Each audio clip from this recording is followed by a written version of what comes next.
Recording? Okay. Welcome to our seminar. Today we are very happy to have Guillaume Baverez from the University of Cambridge, and he will tell us about the Recursively process. Thank you, Guillaume. All right. Thank you very much for the invitation. So I'm going to talk about this process, which arises in the context of boundary Liouville quantum gravity.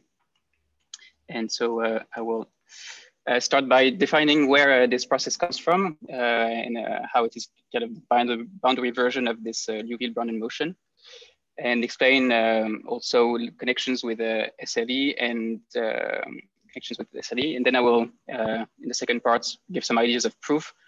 And also, since I'm looking for a job at the moment, I will talk about perspectives and what I would like to do in the future. So if you have any questions, I can see the chat, so you can ask them on the chat or just interrupt me.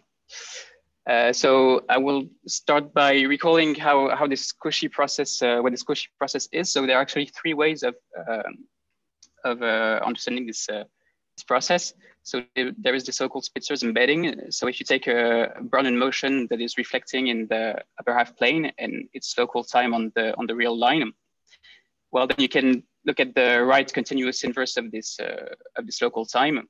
And if you reparameterize the Brownian motion by this right continuous inverse, then you actually get a Cauchy process on the real line. And also this process is characterized by the fact that it's a one stable Levy process. It's a pure jump process, and its transition rates are given by this Poisson kernel, which we all know.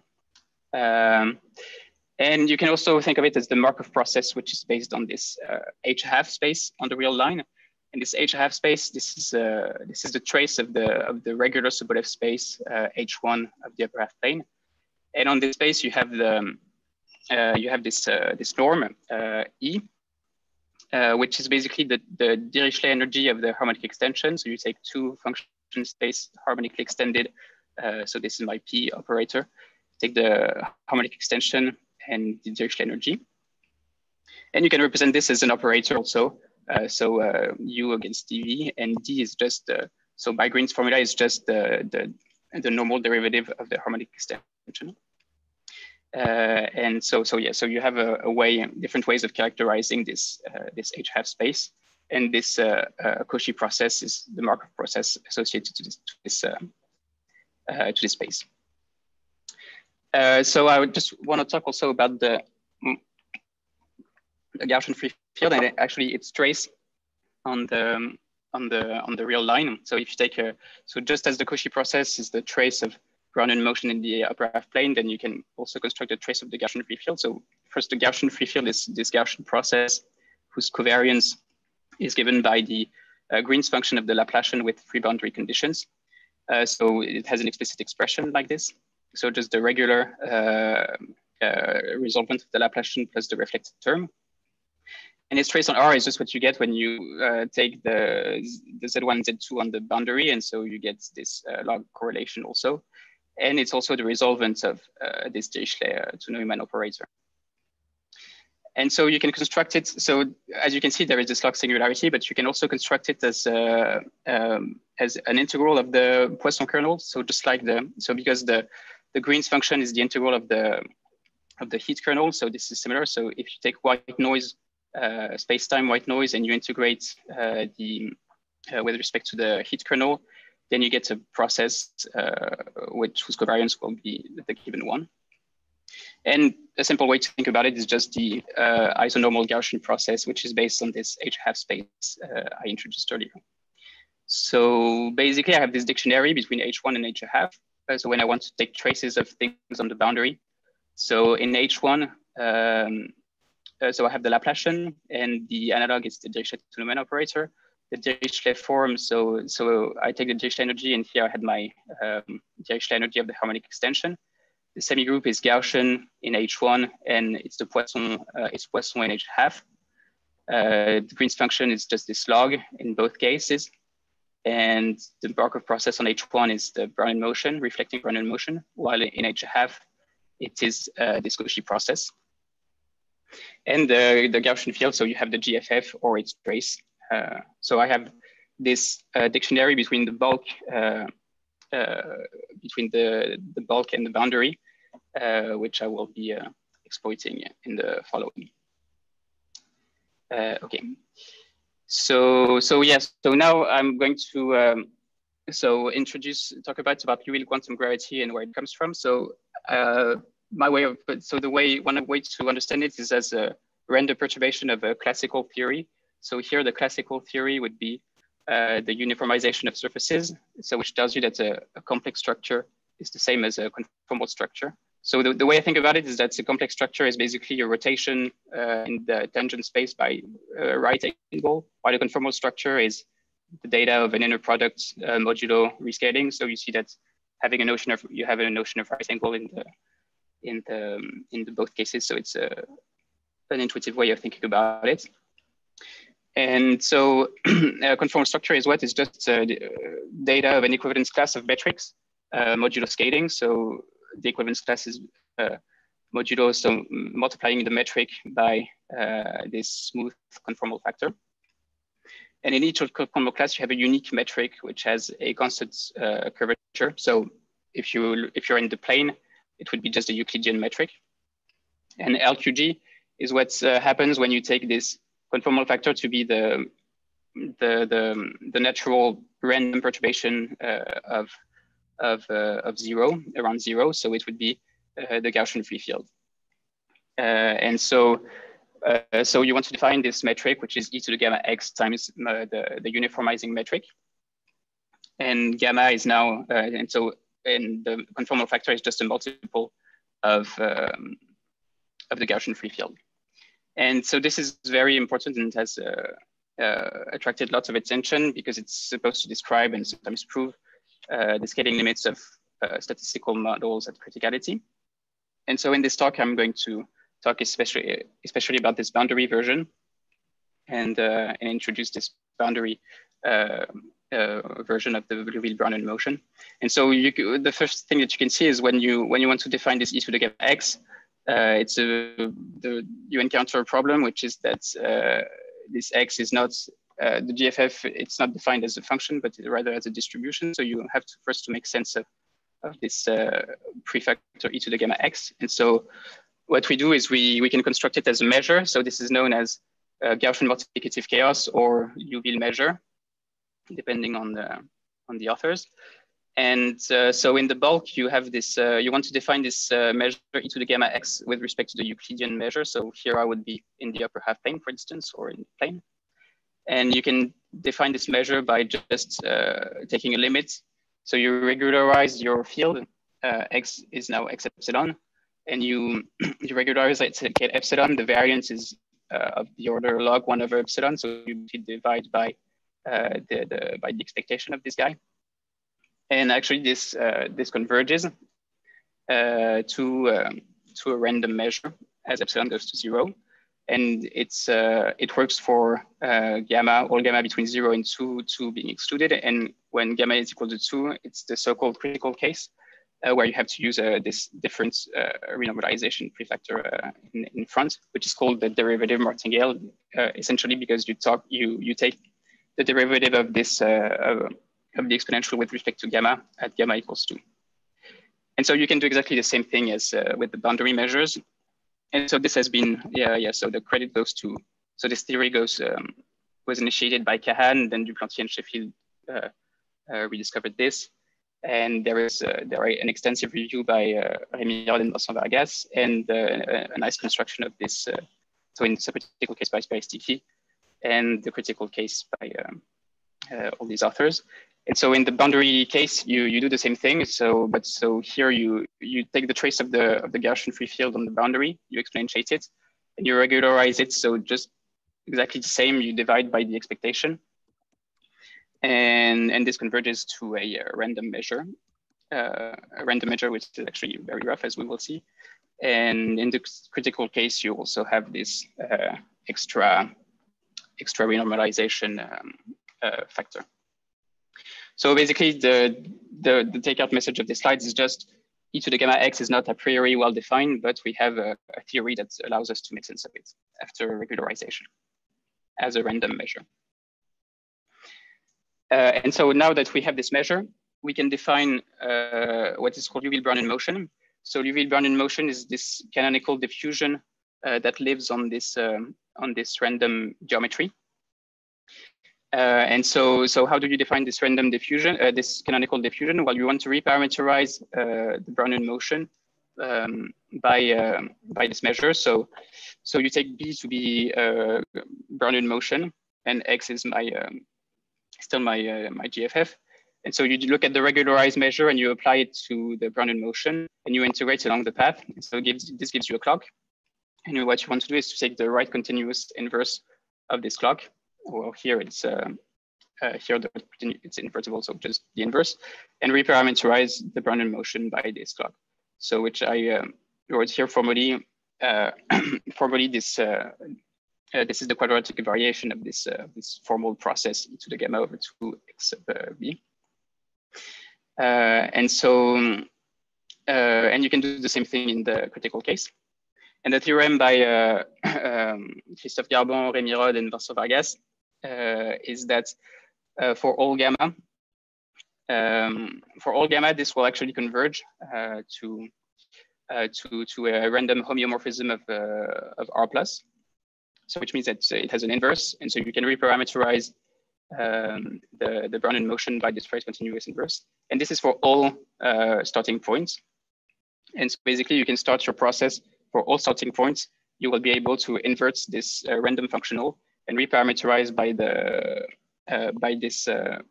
this quantum time, and you will get a new diffusion which is canonical with respect to this random geometry. Okay, and this is called this functional phi. It's called the PCAF for positive continuous additive functional. So I guess the terminology is self-explanatory. So positive. So it's continuous and it's additive because, well, if you integrate along a trajectory and then again, well, then it adds up. And so the definition of the Liouville Brownian motion is just that so as I said, you have this random functional, you can invert it and you reparameterize by this, and you get a canonical diffusion on Liouville quantum gravity, which is called the Liouville Brownian motion. And so what I did is to look at the to look at the analog of this process on the boundary. So you take you define the same functional. So you take a Cauchy process C and the trace of the Gaussian free field, and you define this random functional, the PCAF, in the subcritical or critical case, and it will also converge to a.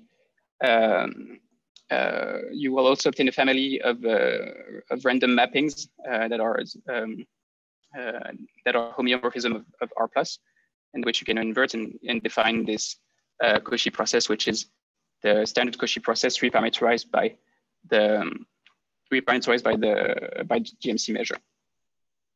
And so this process is now the trace of Liouville Brownian motion on the boundary.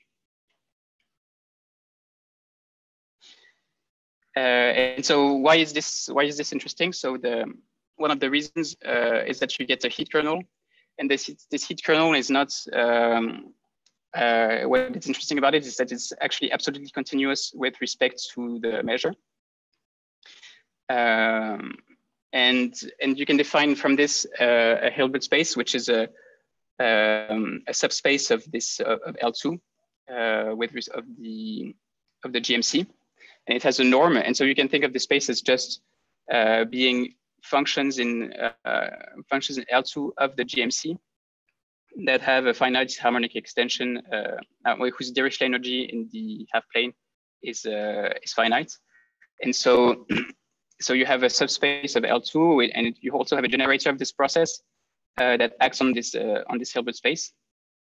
And also there is this funny thing that so here the Hilbert transform is a complex structure on the H1/2, so it allows you to rotate by an angle pi over 2 the vectors. And so since this Dirichlet Neumann operator takes a normal derivative, well, you can actually construct a tangent derivative by applying the Hilbert transform and then taking the normal derivative. So if you take the normal derivative of the Hilbert transform, you get a tangent derivative. So this tangent derivative, you can think of it as a section of the tangent bundle to the curve. And so you get a sort of vector field on the curve. And so, okay, so this was the applications, and I want to talk about, so applications to conformal welding. So I guess a lot of people in the audience know what conformal welding is, but I will just remind you.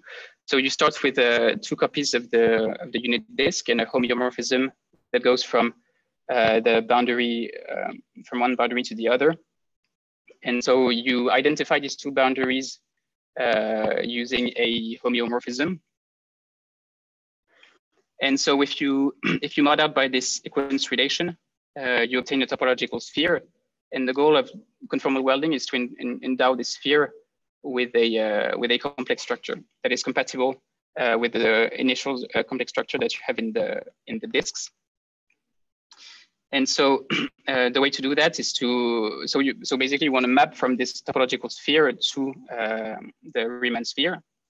And this map, you can understand it, and this map has to be conformal in each disk. So you can understand it as the map from the first disk to the inside of the curve, and then map from the other disk to the outside of the curve. And you have this compatibility condition that tells you that this map is actually well defined on this on the sphere, on this topological sphere. That means that the psi minus 1 composed with psi plus has to be equal to the homeomorphism. So conformal welding is basically a factory of, a way of endowing, of gluing Riemann surfaces together in order to produce a new Riemann surfaces using a homeomorphism, using boundary homeomorphisms. And so this is very important in SLE. And so just maybe some remarks about this construction. Because so if you want to, so we know that Brownian motion, for example, is conformally invariant, but this means that if you push forward Brownian motion using the uniformizing map psi plus and psi minus, then basically, since this curve can be very rough, the Brownian motion when it reaches the boundary, it will become very much different from the Euclidean Brownian motion. And in particular, as soon as when it crosses the curve, it will be completely different to the Brownian motion that you get from outside. So, and even the more so, if you take the Cauchy process, the Euclidean Cauchy process on the circle, and you push it forward using this map, it will be its clock will be very much different from the Cauchy process here that you push forward on the outside there. So you would get 2 kind of Cauchy processes that have very, very different clocks, and that will be completely, and this is really because harmonic measures inside and outside will typically be singular if the curve is very, very rough. So the question is there an analog of arc length on the curve so that you could construct processes, Cauchy processes that are compatible inside and outside? And so this idea is very important in SLE theory. So here I'm going to talk about the quantum zipper. So note not in exactly the way it was formulated in Sheffield's paper, for example, but for the purpose of this talk, just give this other formulation, this equivalent formulation. So SLE arises when you take 2 boundary GMC measures, so on the unit circle, and you identify them isometrically. So this is how you construct the homeomorphism. So maybe here, so here you have these boundary measures, and basically you want the lengths of these intervals to be the same, the GMC lengths of these intervals to be the same. So you isometrically identify these boundaries, and then you solve the conformal welding problem. So this is actually something quite difficult to show that this has a solution, but this was shown by Sheffield and then extended to the critical case by Nina and Ellen. And the thing is now, since you started from measures on the boundary, and by definition, when you push forward, you obtain the same measure after and so this is called the quantum length, and it serves as the as the analog of the arc length measure that we were looking for. And the story doesn't end here. What is even more crazy is that if you push, so you had started from independent GMCs and you push forward, and then actually what you obtain when you push forward is a GMC on the full sphere in the background of the SLE that is independent of the curve. So the story here is that you start with independent GMCs here and there. You solve the problem and you obtain an SLE curve with an independent GMC in the background. So this is basically what this theorem is saying. And so it tells you that a natural process that could live on the SLE curve would be the trace of the Liouville Brownian motion on the curve. So some sort of Cauchy process on the curve that you obtain by reparameterizing the Brownian motion by its local time on the curve, by its quantum local time on the curve. So this is what you can do. So basically you start with the Dirichlet space of the Liouville Brownian motion with an independent SLE kappa curve in the background. So since everything is conformally invariant, you can simply, so you have a way, so because we have a Cauchy process on the circle with respect to GMC, we can push it forward. And what we obtain is a normal derivative on the curve, on the SLE curve, which is this operator on my space. So I have these two operators that come from the definition of the Cauchy process. I also have a tension derivative to the curve that comes from the Hilbert transform. And this is, and if you take the sum of these two Dirichlet to Neumann operators, it's normal derivative operators. If you take the sum, this is called, so if the curve is smooth, it's usually called the Neumann jump operator. And so here you have a Neumann jump operator across the curve. So basically, long story short, you have you start from the Dirichlet space of Liouville Brownian motion, and you construct the Dirichlet space of its trace on the boundary. And the operator acting on the space is the Neumann jump operator across the SLE curve. And what is nice is that you have this Hilbert space, and it has these normal and tangent derivatives that are acting on it, and they are natural with respect to the quantum length. And you can understand this tangent derivative as a section to the tangent bundle to the curve. Okay, so I think I covered basically the applications I had in mind, and so if there are no questions, I can give some ideas of the proof of the convergence of the PCAF. So this should be actually 3 main steps, and yeah. So the steps are, first you try to show that the PCAF, so this so that the PCAF converges for a fixed starting point, and that then what you obtain is actually a homeomorphism of R plus, so that it's increasing continuous and it goes to plus infinity at plus infinity.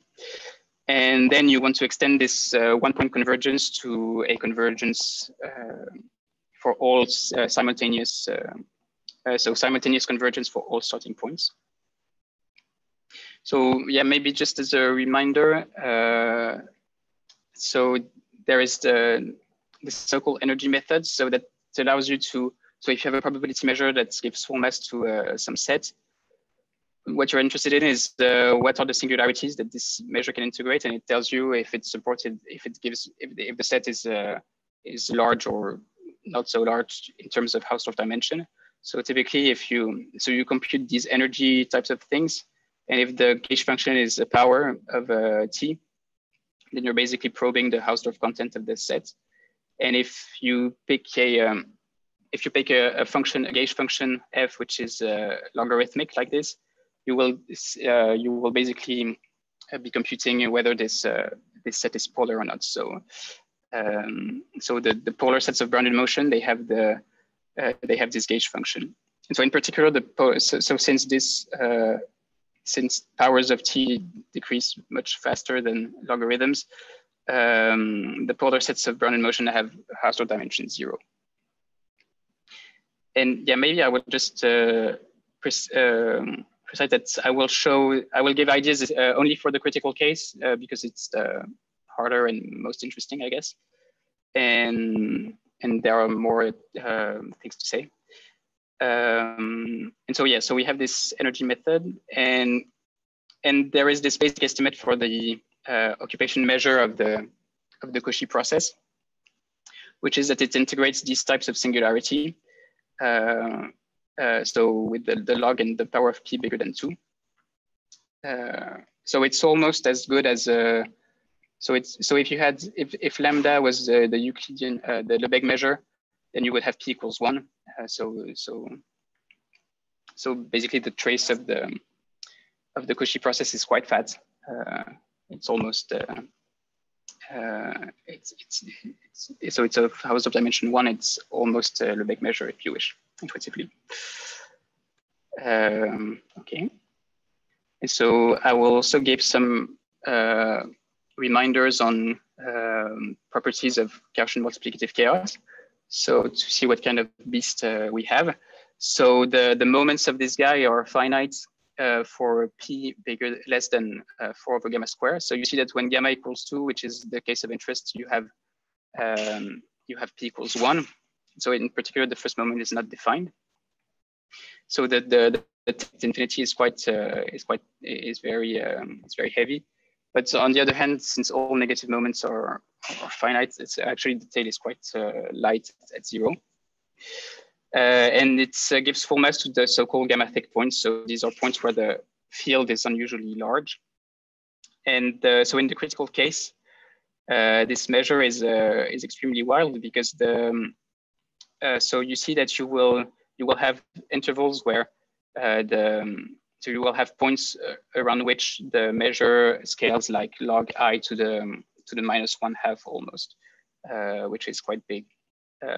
And on the other hand, so in the subcritical case, so gamma less than 2, you would only get polynomial decay.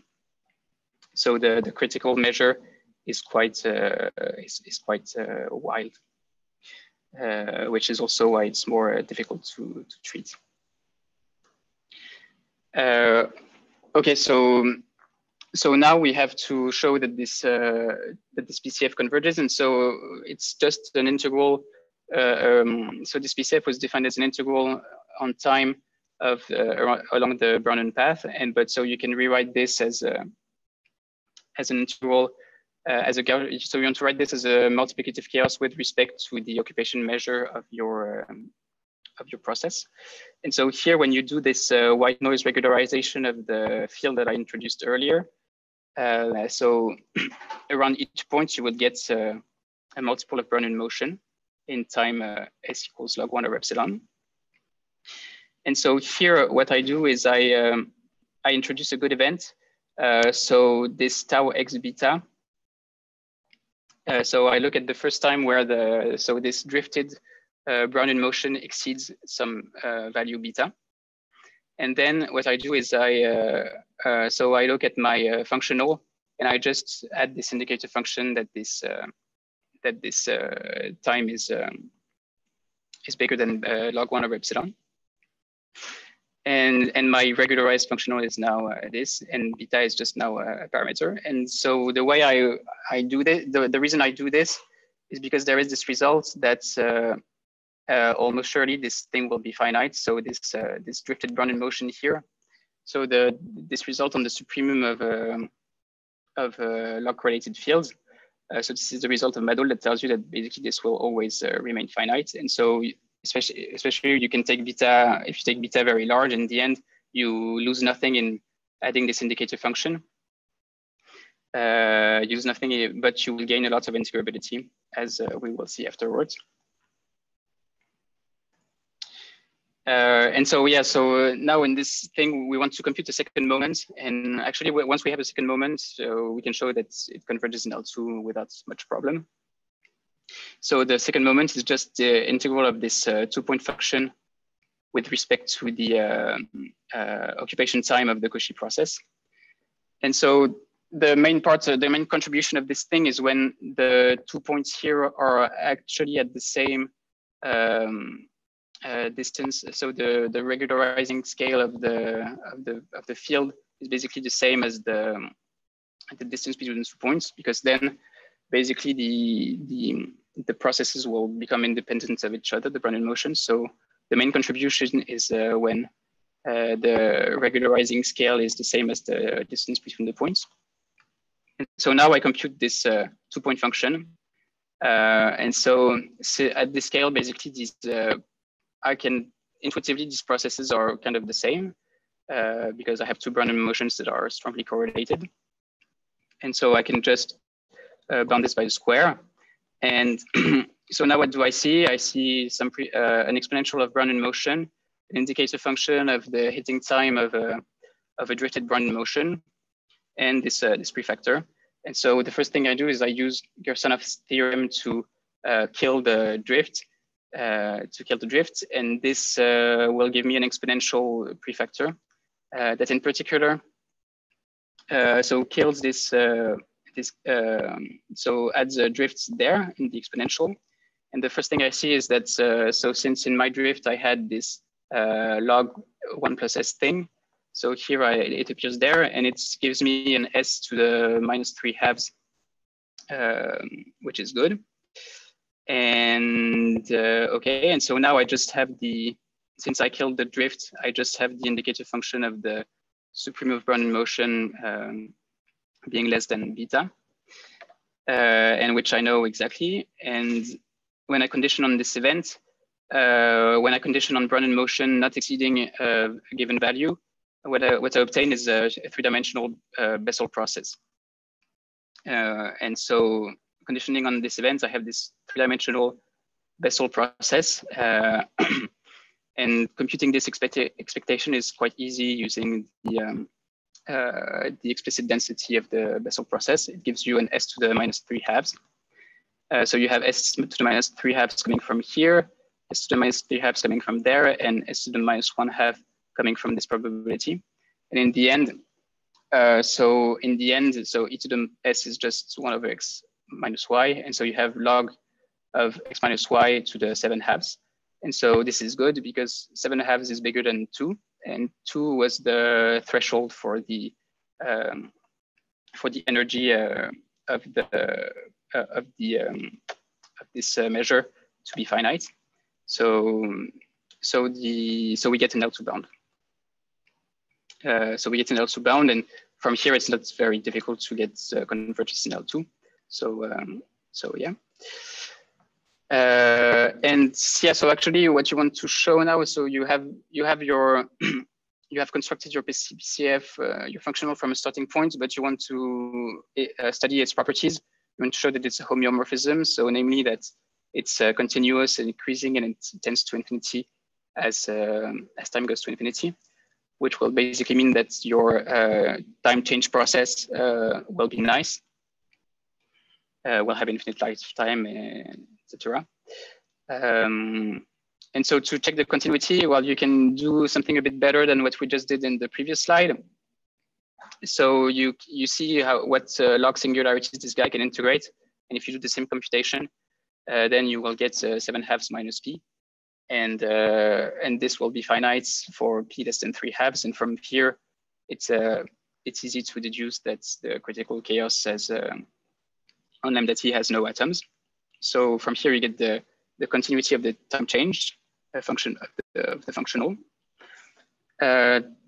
So what you're interested in is to check that this guy has an infinite lifetime, so that the functional goes to infinity as time goes to infinity. So the idea to do this is to say that, okay, my Cauchy process will explore many regions of R, and each time it explores a new region of R, the PCF will increase. And since this guy has a Markov property, well, you will have independent contributions each time it visits a new region. And moreover, this Gaussian free field, it's decorrelating spatially. So you will basically get independent contributions that will sum up to infinity as you explore new regions.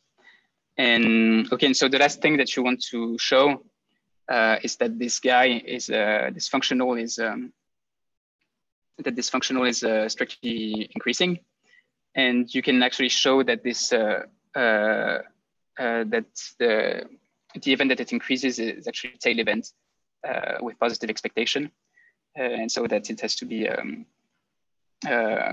so that this functional increases with probability 1. And so once you have constructed this f beta, well, then it's standard. You can, as we have seen, conditioning on this event was for free. So you can basically take beta very large, and you will get your functional for the actual chaos that we were interested in. Okay, so now we have our functional for one given x, but we actually want to start our process from all possible points simultaneously. And so what we have to do is to show that, well, we can start from every point. And so what we know is that, so since dyadics are countable, well, this will be, so almost surely we can construct the PCAF for all dyadics. And morally, what you want is that this mapping is continuous in X. And so the solution to do this is to couple the paths of the Cauchy process so that if you start them from neighboring points, then the coupling time will be successful that the coupling time will be small if the distance between X and Y is small. So you construct such a coupling. And then while you pick a sequence of points converging to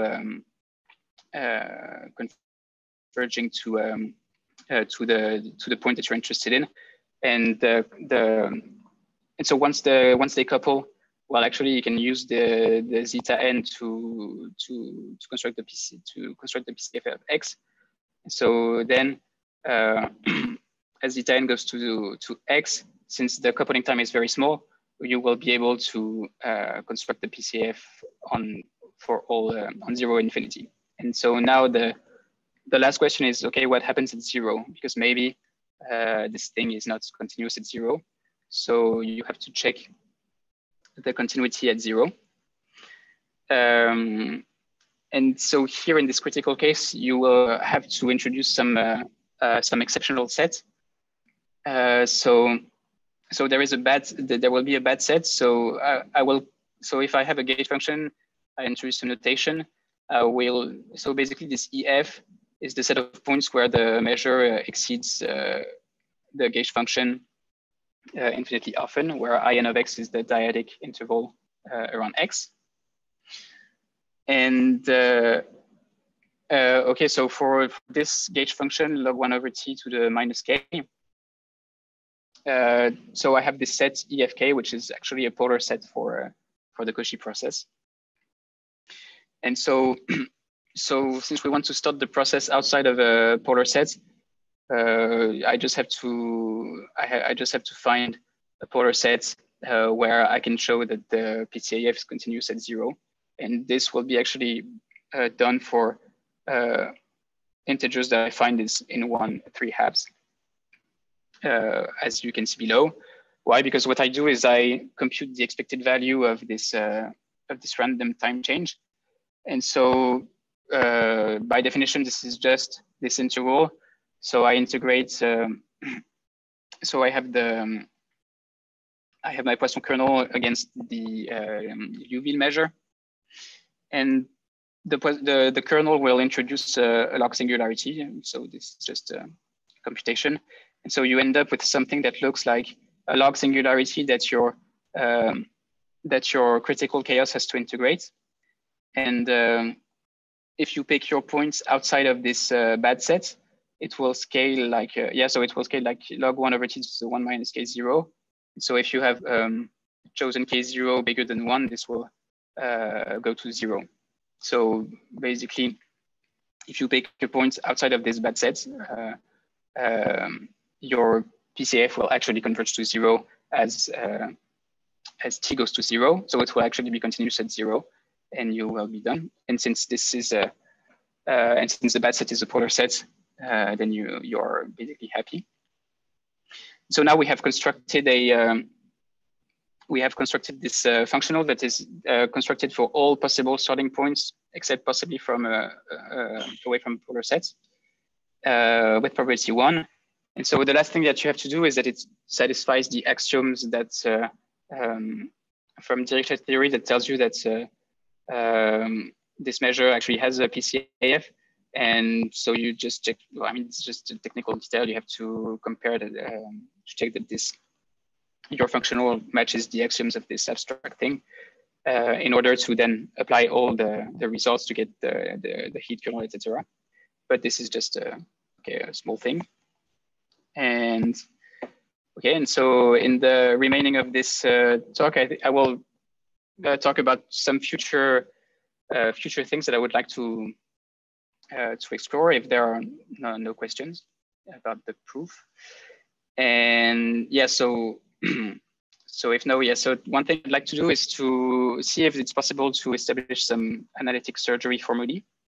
So in the case of a smooth curve, so you have this thing. So if you slit the Riemann sphere by a loop, basically you will have this equality between zeta regularized determinants.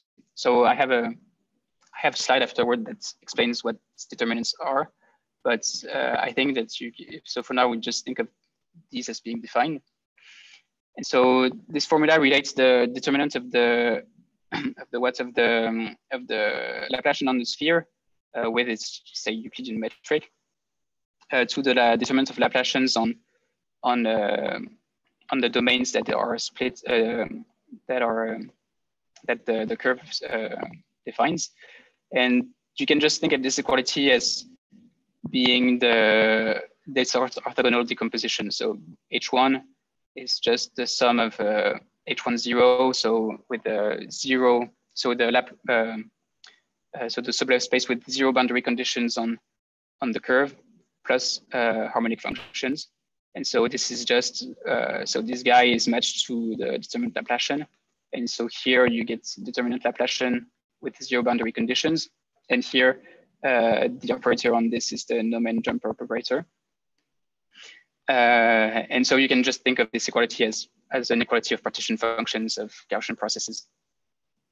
And so what I conjecture and like to show is that the same formula holds for LQG, so that you can slice, if you look at the determinant of the Liouville Laplacian, that it should be equal to the determinant of Liouville Laplacian with zero boundary conditions there, times the determinant of the Neumann jump operator that I have just defined in this talk. And what is interesting is that since these guys would be independent, and so you would get maybe interesting relationships between, so here you would have an LQG mass, here an LQG length, and so you get relationship between all these determinants. And you could also have a formula with free boundary conditions too, but here the jump operator would be on the left. But this is actually difficult because we don't know that these determinants are well defined. The determinant of the Liouville Laplacian is well defined. And this is difficult. So this is not known because you have to understand the Mellin transform of the trace of the Liouville heat kernel, and this is not exactly easy, and I will explain why. So just as a reminder, how are these determinants defined? So you compute this zeta function.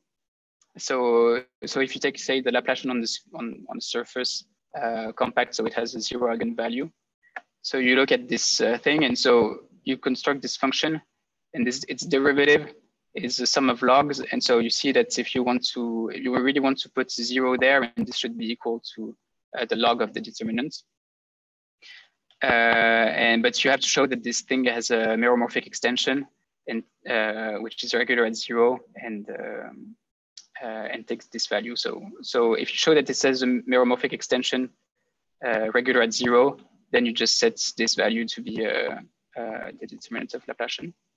And to show that this meromorphic extension exists, you study the short time asymptotic of the heat kernel. And in general, on the surface, you would get a first contribution that is 1 over t plus a contribution that is the curvature plus something that is big O of t. And when you when you compute this this interval there, so to get the trace of the heat kernel, you have to integrate over the surface. So you would get the area plus the Euler characteristic. And this term will give you a contribution 1 over L minus S. And so you see that you have a pole, and this term gives you a contribution 1 over S. And so you see have a pole at 0, but the gamma function actually killed it. But so the main problem here is that you have a pole at 1. And so you have to go around this pole. And this is actually not easy. And so you have to understand what's, so you have a first order and you have to go at the other order. And this is much more delicate than what we actually know for the short time asymptotics. But actually you don't need exactly the asymptotic. You kind of have to compare the regularized kernels. So you don't have to know exactly the asymptotic, because if you just show that the two kernels regularized sufficiently, that are sufficiently regularized, you have to bound the distance between. So you have to show some Cauchy kind of property. So you don't have to actually know the whole trajectory, you just need to show some Cauchy sorts of bounds. But this is actually has not really been studied to my knowledge, and could be interesting. Okay, so what I also like to see is if it's possible to define the GFF recursively on surfaces. So basically what you want to do is to take a GFF on, so you have a hyperbolic surface with a geodesic boundary, you take the GFF and you want to do this conformal welding. And the idea is that you can construct the GFF recursively and construct these surfaces with higher genus by conformally welding. And so it's actually okay to construct the GFF like this. What seems more complicated is to understand the complex structure that you obtain there, because most of the results we know are about simply connected surfaces where basically you only have one complex structure. But so here, what you obtain is a random complex structure. And the question is, okay, so what is this law, the law of this random complex structure? So you can actually ask two questions. First question would be, okay, you start with the law on couples, complex structure and a field, and you produce a new complex structure and a field and characterize the image of this law on pairs. And another question would be, okay, I give you a complex structure there, and I want to construct a GFF there. Can you find a way to produce this particular complex structure from this surface and a GFF? So two questions that you could ask. And what's interesting is that you could construct conformally covariant measures like this, say, I don't know, so Liouville conformal field theory or CLE or other measures like this that have been essentially studied, to my knowledge, on simply connected surfaces or annuli. And so finally, yeah, maybe it's also like a summary of this talk also.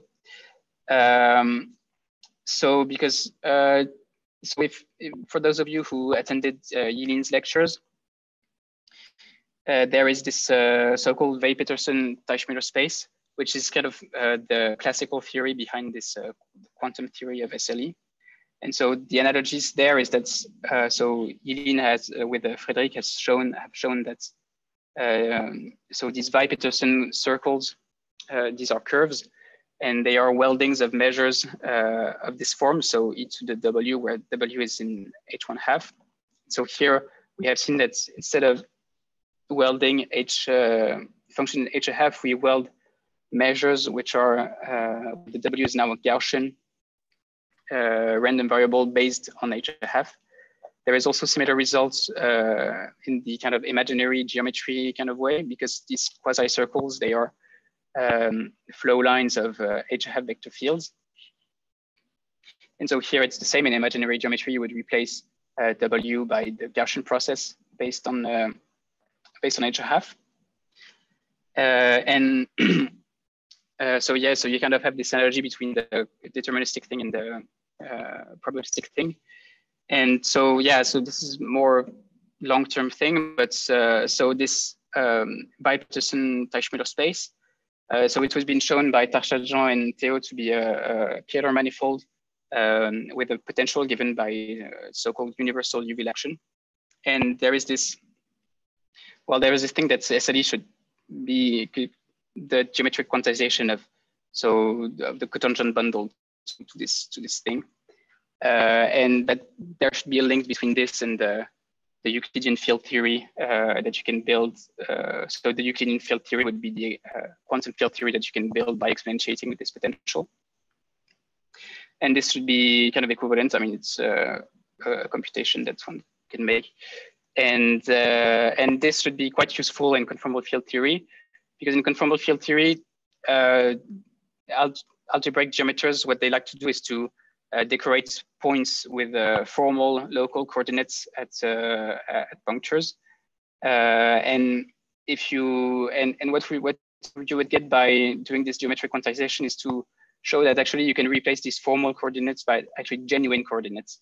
And I think that that this could address lots of things are done at the formal level in this CFT business, and I think it could address the question of the convergence of lots of objects like conformal blocks. So the loose conjecture that I formulate is that so there are these things called conformal blocks, which are vector bundles over modular space of curves. And my idea is that you could represent the inner product, the abstract inner product on this bundle by actually a concrete L2 inner product with respect to the SLE measure. But this is something I plan to explore in the future.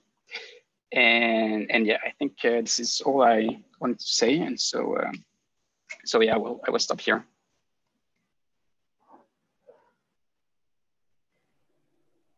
Okay, any questions? Can I ask one about this Euclidean field theory corresponding to this universal Liouville action? Yeah. So my understanding is that this universal Teichmüller space is like itself a very large space, right? And so I guess yeah, it's quite big, yeah. And so your Euclidean field theory, where is it living on? Is it living on some Euclidean space, or is it living on this universal Teichmüller space? No, so it's so this. I mean, the Euclidean field theory, there should be a measure on something. So you know you. Yeah. But so it should. So yeah, so it lives in a much bigger manifold.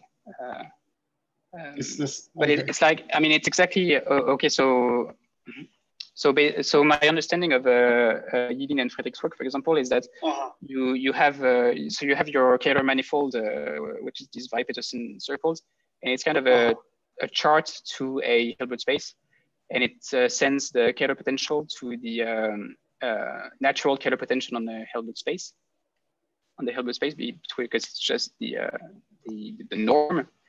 And so on the Hilbert space, you have a Gaussian process. And the question is, can you pull back this Gaussian process on the Kähler manifold? So of course you cannot, because the Gaussian process does not live in the Hilbert space. It lives in a much bigger space too. It's just like the GFF does not live in H1.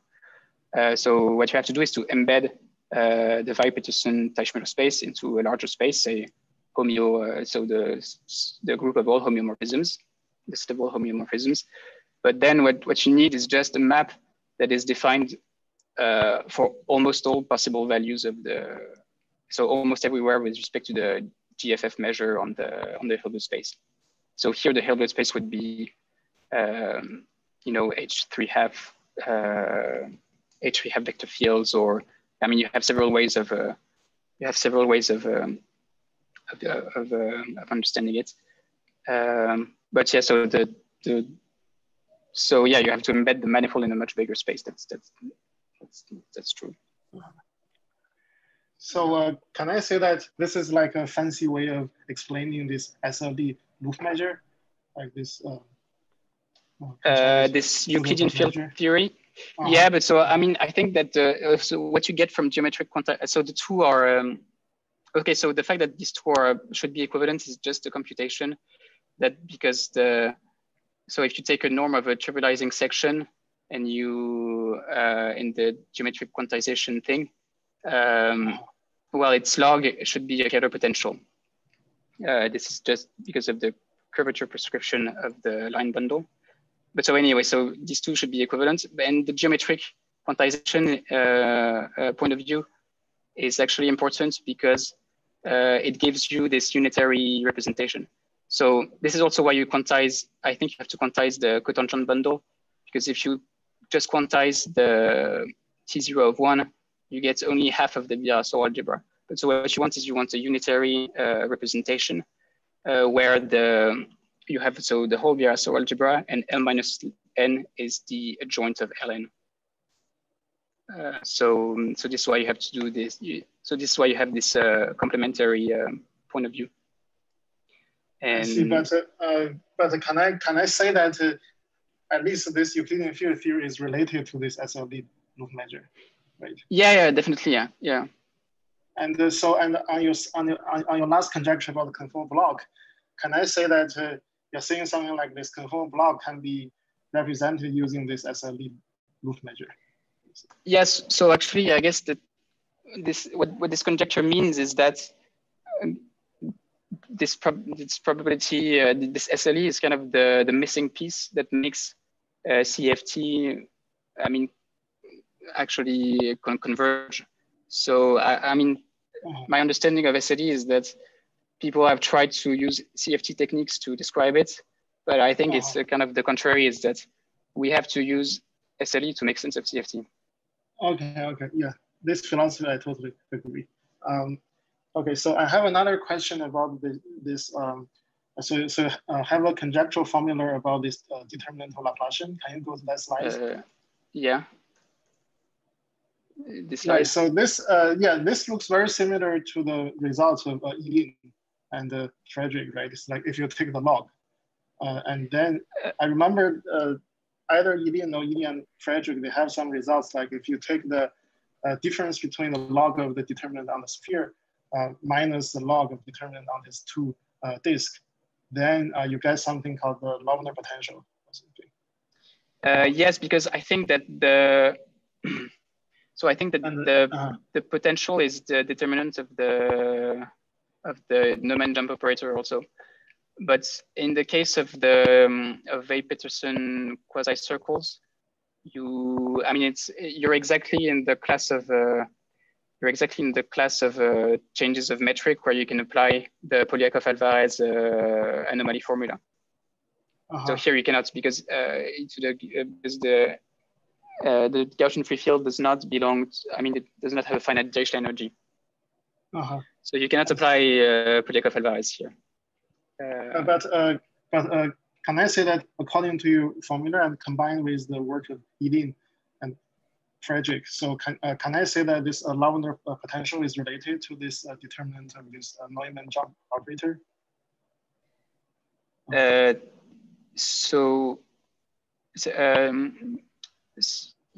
so it would be kind of a quantum version of this, I guess. But so I really think that the difficult part of this formula is actually to show the existence of these determinants. Not really much to show the surgery formula, but to yeah.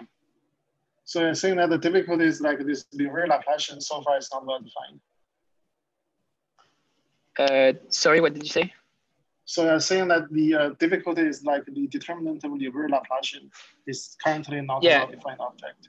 Yeah, this is definitely the hard part, and this is what I wrote here is that so you need these short time estimates on the heat kernel. So at the moment, you know that for the Dirichlet Laplacian, there is this 1 over t, and people are able to say that there is a log correction, something like that. But as I say, I think you just have to look at differences between regularized versions of this guy and show that it's decays sufficiently fast, and this should be sufficient. So you wouldn't have to know exactly the asymptotic, but just know what that difference is, converge sufficiently fast to 0. So here, by heat kernel, do you mean the heat kernel of regular Brownian motion, or is the heat kernel of the Liouville Brownian motion? Yeah, so this formula is for the regular Brownian motion. And for the Liouville Brownian motion, we don't know this asymptotic. But you're saying that if you want to do this determinant of Liouville Laplacian, maybe you need this heat kernel for Liouville Brownian motion? So yeah, as I said, you wouldn't need exactly a formula like this. But what you could do is look at the regularized version when you and in the regularized version you can actually apply Polyakov-Alvarez and stuff like that, and you see that the coefficient does not depend on the metric here. So differences should behave well, I guess. But still, it's not. I think it's not an easy question, and also it's also an interesting one, I think. So yeah, it could be interesting. Okay, I see. Okay, so I have no other questions. Any other question? I have a quick question about the Liouville Cauchy process. Yeah. Have you thought at all about how hard it would be to prove that like the analog of this on a random pointer map converges to the Liouville Cauchy process? So something like the the occupation measure for like the the process that you get by just like restricting to the times when the random walk on the map hits the boundary of the map.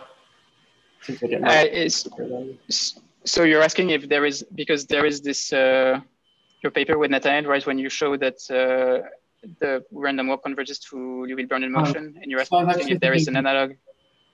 So it's actually thinking more along the lines of like a uniform random pointer map, because it seems like it could potentially be easier to deal with the like the discrete Liouville Cauchy process than it would be to deal with the actual random walk. So the discrete Liouville Cauchy process is just living in like a one-dimensional space, and so maybe. So you're asking if you could show convergence. I haven't thought about this, so.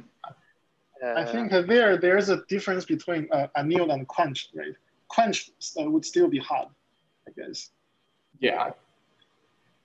I think I can imagine it can be simpler than random walk convergence, but it seems still hard. Right. I mean, I think that if you can show, if you can get some kind of nice description of the like the discrete Liouville Cauchy process, like the actual, like the boundary hitting process for the random walk, then it might be possible to get quenched convergence. But I mean, if you can't have any simpler description than just the boundary hitting process of the random walk, then it's probably pretty hard. Yeah, that I agree. Right, so I have another question. So so basically in the whole talk, in the second part, your proof is focused on the case gamma equal to 2, right? Yeah, I only show, yeah. And the reason, I guess, is because this case is technically the most challenging part in the proof. Yeah, so it's, I mean, you can, in this case, you only have more difficulty in the subcritical. So, okay, and my question is there any conceptual reason like this gamma equal to 2 case is particularly more interesting in this Liouville Cauchy process? Because at least for this Liouville Brownian motion, I don't recall the gamma equal to 2 case of Liouville Brownian motion is like particularly more interesting. Do you mean physically or just like maybe just as an intrinsic object, like is there anything like any actual phenomena for this process that is happening for this critical case but not happening for the subcritical case? So physically, not that I know of. Mathematically, it's just that the analysis is harder. I know, yeah. This I totally agree. But yeah, apart from that, I don't know if there is something special. Okay, I see. Yeah, so I have one question. So you constructed this as a positive continuous additive functional for the boundary Liouville measure. Mm-hmm. Can you show directly that the boundary Liouville measure is a smooth measure? Can you show directly that the bound? Yes. Yeah, so this follows from these energy estimates. You can show that it doesn't charge any polar sets. Yeah. So you could go the other way around, right? By first showing boundary Revere measure is a smooth measure, and then you get this continuous additive functional, and then you see immediately that the continuous additive functional should have infinite lifetime, because Cauchy process is recurrent. Regardless what kind of time change you do, it is still recurrent. So you mean you could have directly that it has infinite lifetime? Is that what you're saying? Yeah. So once you have a smooth measure, then we know from the dirichlet form theory, there is a positive continuous additive functional associated with it, right? Yes, but so I think what this construction gives you is that the positive continuous additive functional has all the properties that you wish, and and actually I mean all these estimates that I showed were, I mean it's kind of exactly this. Morally, it's the same as showing that it's a smooth measure, because you have to you have all so you don't have a direct proof. You're going through the construction of a positive continuous additive functional then to show Revere measure is a smooth measure. Is that right? Yeah. So in the sense it's the same, because I guess you could go the other way around, but then in the end the computations would be, you would have exactly the same amount of computations showing exactly the same thing, I guess. You can, one way to check a smooth measure, you don't have to go through positive continuous additive functional. You can do it more analytically, right? By showing a sequence of sets restricted to it. The measure has a finite dirichlet energy. So it's a functional inequality approach. Yes, but I think I'm not sure this would be simpler, to be honest.